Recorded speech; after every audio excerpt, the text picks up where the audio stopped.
আসসালামু আলাইকুম প্রিয় দর্শক শ্রোতা। আশা করি সকলে ভালো আছেন আল্লাহর অশেষ রহমতে।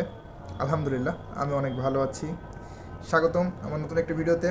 আমার ভিডিওগুলো যদি আপনাদের ভালো লেগে থাকে অবশ্যই চ্যানেলটিকে সাবস্ক্রাইব করবেন। দেখে যদি কেউ উপকৃত হয়ে থাকেন অবশ্যই একটি লাইক এবং একটি কমেন্ট করে যাবেন। তো চলুন কথা না বাড়িয়ে আজকের ভিডিওতে যাওয়া যাক। মেসেঞ্জার অবিশ্বাস্য একটি ফিউচার নিয়ে এসেছে, যেটার মাধ্যমে আপনারা অনেক উপকৃত হবেন। অনেক সময় আমরা কোনো কনফিডেন্সিয়াল কোনো ফটো কিংবা কোনো ডকুমেন্টস আমরা একজন আরেকজনকে দেই।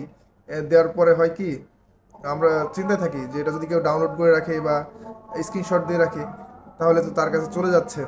আবার অনেক সময় বাধ্য হয়েও দিতে হয়।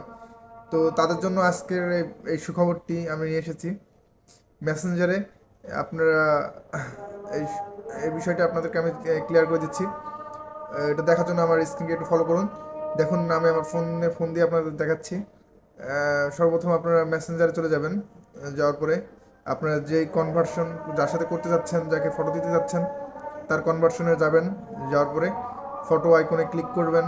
ক্লিক করার পরে আপনি আপনার ব্যক্তিগত যে জিনিস, যে ফটো বা ভিডিও আপনি দিতে চান, তো সেটা সিলেক্ট করবেন। সিলেক্ট করার পরে দেখবেন দুইটা অপশন আসবে, একটি এডিট এবং একটি সেন্ড। তো আপনি বেসিক্যালি চয়েস করবেন এডিট অপশন। তো এডিট অপশনে সিলেক্ট করার পরে দেখবেন যে আপনার কাছে একটি অ্যান্টিফায়ার, দেখবেন যে নিচে লেখা আছে কিপ ইন চ্যাট।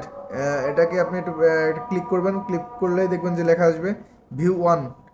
মানে আপনার একবারেই ভিউ করতে পারবে, এর বেশি আর সে ভিউ করতে পারবে না। সেই সাথে আপনার এই ফটোটা বা ভিডিওটা সে কোনো স্ক্রিনশট দিতে পারবে না। একদম নিরাপদে আপনার কনফিডেন্সিয়াল থাকবে। তো এই বিষয়টি যারা জানতেন না অবশ্যই কমেন্ট করে যাবেন, এবং নতুন নতুন ভিডিও পাওয়ার জন্য আমাদের চ্যানেলের পাশেই থাকুন। ধন্যবাদ সকলকে, ভালো থাকবেন। দেখা হচ্ছে অন্য আরেকটি নতুন ভিডিওতে।